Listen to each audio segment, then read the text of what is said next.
Ini hybridnya jenengan sendiri atau dulu beli impor nih? Kalau yang ini juara ini? Hybrid saya sendiri Mas, Wah, ketiga-tiganya. Mantap Jadi ini. apa?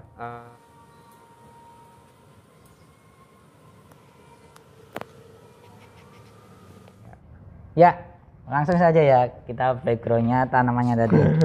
Mungkin di sini sih kita mencoba menggali ilmu dengan teman kita ini yang sudah berpengalaman tentang hybrid. Hybrid itu pengertiannya apa, Mas? Jadi ini ya Mas, sebenarnya hybrid itu kayak gini.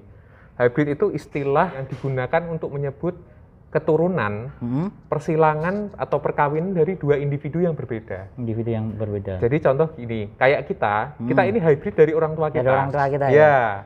Istilahnya kalau ketika ada perkawinan antara dua individu yang berbeda, ya kan. Nah, keturunannya itu kan otomatis akan gabungan dari kedua induknya tetuanya itu gitu. Jadi istilah hybrid itu sebetulnya seperti itu gitu. Mungkin kalau kita lebih ke spesifik tanaman sama hewan. Kalau misalkan katakanlah spesies A dengan spesies A itu hybrid atau bukan? Itu hybrid, Mas. Tetap hybrid ya? Tetap hybrid. Karena selama itu individu yang berbeda ya, Mas. Kecuali gini, semisal individu A itu di stack gitu. Diperbanyak secara vegetatif. Nah, ketika hasil stack dari A itu dikawinkan dengan A-nya sendiri, maka itu bukan hybrid. Karena dia berasal dari klonnya itu ya? Iya, dia itu klon yang sama gitu. Ibaratnya jaringannya itu sama lah gitu. Makanya itu bukan hybrid. Ya, gitu. Kita daripada nanti yang dengar agak pusing, kita memperbanyak tanaman ini. Itu berarti ada dua ya, Mas? Ada vegetatif, generatif. Ya, kalau perkembangbiakan di tanaman, ya kan, itu kan ada yang melalui kawin dan tidak kawin. Ya, betul. Nah, kalau yang tidak kawin itu yang vegetatif. Kalau yang kawin itu generatif. Ya, kata kuncinya itu sebetulnya. Terus mungkin kalau teman-teman cukup jeli ya, harusnya kalau yang namanya penghobi itu kita juga mulai belajar seperti ini. Untuk penyebutan nama kan kadang aja, misalnya nih, Euphorbia A X Euphorbia B. Nah, itu maksudnya gimana, Mas? Oke, nah jadi ini Mas, pada level praktis ya Mas. Praktis itu kayak penghobi kayak kita gini lah. Sebenarnya nama ilmiah itu kadang-kadang akan kalah dengan nama dagang. Ya, betul. Atau nama populer. Nama kerennya, nama bekennya. Betul. Mungkin maksud saya seperti ini juga, Mas. Nama yang di depan itu apakah jantan, betina? Oke, ya. Jadi ini Mas, kalau dalam penulisan hybrid ya kan. Nah, itu kan misalnya kalau ditulis di di teks gitu kan, itu misalnya di Facebook atau di sosmed gitulah, itu kan misalnya Euphorbia A X Euphorbia B gitu kan. Nah, itu yang duluan, yang sebelah kiri itu betinanya. Oh, betina ya. Berarti dari putiknya ya. Ya, jadi yang putik yang menerima serbuk sari. Gitu. Itu kesepakatan. Yang di belakang berarti nama dari jantan atau yang pendonor serbuk sarinya. Iya, betul. Biar terlacak begitulah. Jadi karena itu sebenarnya terkait dengan labeling sih. Ya, labelisasi gitulah. Jadi catatan itu penting kalau di pemuliaan gitu. Contohnya. Oke, terus ini kemarin yang bikin cukup rame lah di sosmed itu tentang labeling orang-orang nyebutnya hybrid atau bukan, ini spesies atau bukan. Jadi kemarin tuh contohnya kita beralih ya ke kaktus katakanlah Gymno LB mungkin kan tadi Mas Habib juga punya beberapa Gymno ya. LB itu kan sebenarnya juga masih agak kontroversial karena ada, setahu saya mungkin nanti Mas Habib boleh menyampaikan yang beliau tahu. LB itu ada yang bilang masih ke spesies murni, ada yang bilang itu sudah hasil seleksi. Kalau yang mungkin yang sudah Mas Habib tahu. Jadi ini ya Mas, kalau LB itu saya pertama kali lihat itu dia itu sebenarnya kode koleksi dari seseorang yang namanya ya kemarin kalau nggak salah baru meninggal. Nah, itu makanya istilahnya dia punya kode koleksi LB sekian-sekian gitu.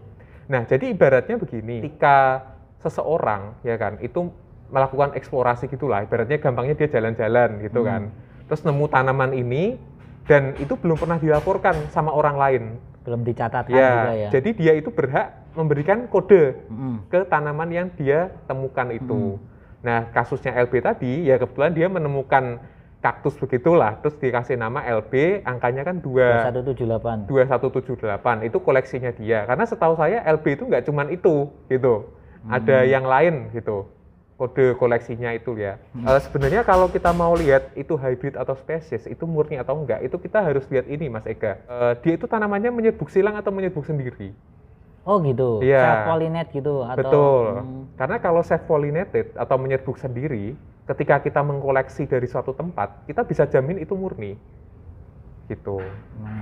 Oh, jadi misalnya yang dimaksud self-pollinate itu, contohnya gimana Mas? Misalkan tadi OLB tadi berbunga. Ya. Nah bunganya itu berarti dalam satu bunga itu serbuk sarinya menyerbuki putik itu sendiri. Betul. Oh seperti itu ya yang dimaksud self-pollinate ya. Betul. Kalau katakanlah dalam satu tanaman ada 2 bunga saling silang itu self-pollinate bukan? Selama masih dihasilkan dari satu tanaman itu masih self-pollinated. Masih self-pollinate ya. Itu. Itu dulu pelajaran ada itu, cuma udah hilang. Iya. Nah kebetulan saya kan kalau kerja itu kan ceritanya soal itu terus kan. Iya, makanya ini ingat. cocok. Itu. Berarti intinya dalam satu tanaman masih disebut self-pollinate. Oke, thank you. Mungkin ekstrimnya gini Mas, katakanlah kita punya pohon gitu ya. Kalau kaktus kan mungkin agak susah bayangkannya ya. Kalau pohon misalnya ada pohon jambu besar gitulah. Nah itu kan bunganya banyak kan di antara pohon jambu itu. Nah, selama penyerbukan itu masih dari bunga di pohon yang sama, nah itu ya masih self-pollinated istilahnya. Gennya lebih murni ya? Ya, pure line gitu istilahnya. Tiap tanaman itu kan ada karakteristiknya ya.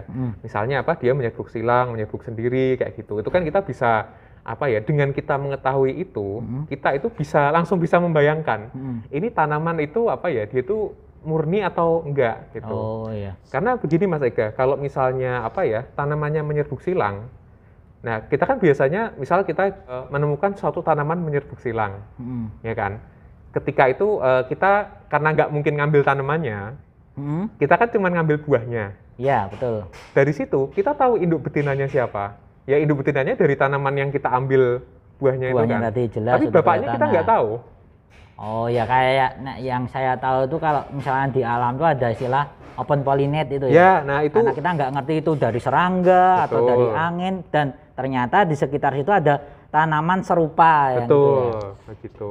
Di kantong semar sering kayak gitu. Ya, nah itu case-nya tiap tanaman itu beda-beda gitu. Beda-beda ya. Berarti menurut Mas Habib itu LB itu lebih ke spesies apa udah hibrida? Kalau ini dugaan saya ya, karena kita juga nggak ngerti ya sejarahnya seperti apa. Kaktus itu kan dia kalau di habitatnya itu kan kalau dilihat dari polennya ya kan. Jadi polennya itu kan kayak agak berat gitu ya Mas. Sama lokasinya tuh nggak sing gampang banget kena angin itu menurut saya. Jadi kalau lihat dari saya pernah lihat dari videonya Mas Ega juga kalau salah, yang lagi nyilangin ngawinin bunga itu, dari karakteristik polennya itu kayak kayak semacam lembab gitu loh Mas polennya, dan agak berat dibandingkan dengan polen tanaman lain. Iya sih, saya nilai ya memang agak berat mungkin. Ya, mungkin agak beda dengan polen jagung. Jagung itu di Malai itu Mas, kalau misalnya penontonnya Mas Ega ini pernah lihat jagung kan, nah itu kan ada keluar malainya kan, bunga yang dari atas itu, yang di ujung itu ya. Kalau dipukul kayak gini tuh keluar serbuknya itu loh. Nah kalau jagung itu kan polanya ringan Mas, kenapa? Karena itu untuk mendukung dia polinasi itu ya, angin atau apa gitu. Betul itu. Nah kalau dilihat dari struktur bunganya, kaktus itu kayaknya dia menyerbuk sendiri itu. Masih bisa ya? Iya. Selama benih yang didapat dalam konteks LB ini ya, itu masih didapatkan dari hasil penyerbukan sendiri, ya kita masih bisa jamin itu. Iya, kita masih bisa bilang itu spesies gitu. Berarti yang jelas LB itu kode yang dikasih nama dari penemunya, terus ada kodenya. Betul. Karena sebenarnya kalau kita ikuti dunia kaktus sukulen, khususnya kaktus yang lebih ke gimno, itu ada lagi yang mirip ya Mas, yang Vos itu ya. Ya, betul. Vos nah, itu. Kalau saya lihat itu mungkin ini Mas, jadi Vos maupun yang 2178 ya, itu mungkin di koleksinya itu dari tempat yang berdekatan sebetulnya. Berarti lokalitinya yang sama ya. Masih deket-deketan. Itu sebenarnya tergantung kita itu dapat LB-nya dari mana gitu sih kalau menurut saya ya. Jadi kalau dia apa ya, artinya gini, kadang-kadang kan kalau misalnya katakanlah saya punya 10 kaktus gitu kan, salah satunya LB. Nah, LB ini lagi berbunga gitu. Supaya bisa jadi buah, itu kan kalau misalnya kita ingin menjaga dia tetap LB, kemurniannya itu silangkan aja sama sendiri. Cuman kan kadang-kadang apa ya, ada apa ya, kita tuh pengen tak silangin kayak gitu. Nah, itu yang bikin dia jadi nggak murni.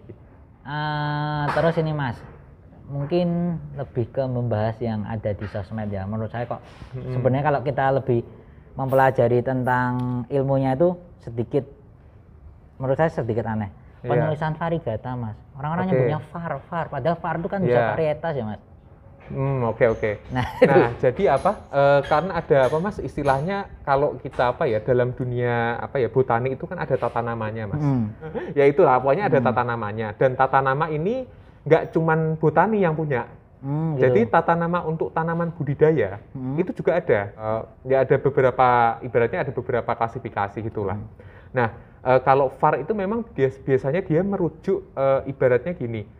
Di suatu spesies gitu kan. Jadi di dalam spesies yang sama itu ada keragamannya. Itu meskipun keragamannya itu tidak sangat signifikan begitulah, tapi kelihatan gitu. Nah, itu makanya biasanya yang ada belakangnya ada var titiknya itu. Ya, var titik apa ya, itu dari apa? Dari variety. Ya, variety ya.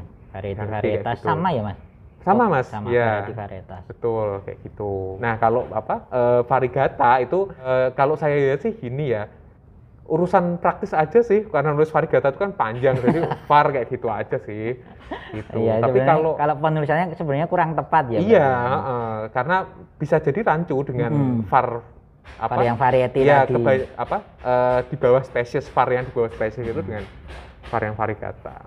Oke, itu tadi ya. Mungkin kalau menurut saya pribadi sih, saya kalaupun ngasih embel-embel labeling ke tanaman saya, mungkin atau saya jual tuh ya varigatanya nggak saya tingkat sampai var, tapi mungkin VRGT gitu aja. Iya, jadi itu sebetulnya apa ya Mas, itu apa ya, ya kalau di tataran praktis seperti penghobi kayak kita itu ya semua bisa bisa sangat berubah gitulah, tapi ya nggak ada masalah selama kita seneng kan kita dan paham ya maksudnya itu apa. Oke. Nah, ini kita balik lagi ke euphorbia ya. Ini euphorbia ini kan bunganya kecil-kecil. Iya. Kalau silang antar spesies kira-kira bisa nggak Mas? Bisa Mas. Bisa? Jadi bisa. Oke. Nah, jadi euphorbia itu kan semakin dekat, semakin dekat kekerabatannya, itu peluang dia dia berhasil itu semakin tinggi. Oke. Kayak contoh gini Mas, euphorbia francoisi ini, dengan mungkin kalau di sini nggak ada sih. Ini apa udah ini? Mati Ramena. Kan. Nah, ini Ramena. Ini meskipun sama-sama euphorbia, tapi kan ini tak taruh depan ini nggak apa ya? Nggak apa-apa. Nah, ini kan kalau penonton, lihat ini kan kayak beda banget ya.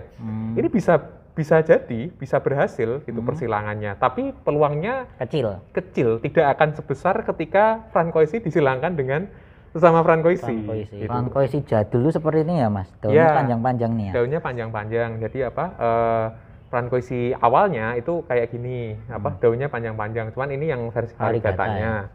Ini, nah setelah lewat proses seleksi, dikawin silang kayak gitu, itu lama-lama daunnya jadi lebar. Istilahnya apa Mas? Lebar itu. Ini kalau ini yang jenis maple Mas. Ya, maple leaf, karena mirip daun maple itu ya.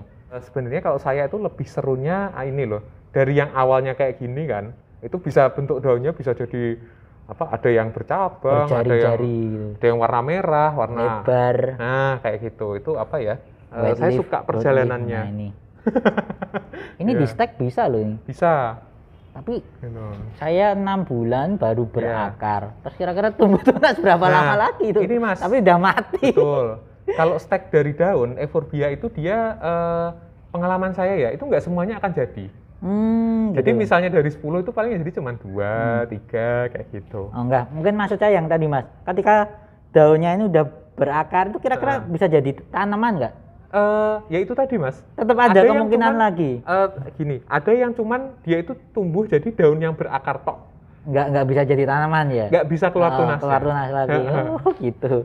Kalau mau berhasil ya dicoba sebanyak-banyaknya. Iya, gitu. Jadi kemungkinannya juga semakin tinggi. Betul, kayak gitu. Ini Mas, Kita kepo dikit ya. Ini cara kawin silangnya seperti apa, Mas? Nah, Nah, jadi kalau kita mau mau ngawinin tanaman, nah ini kebetulan ada pinset.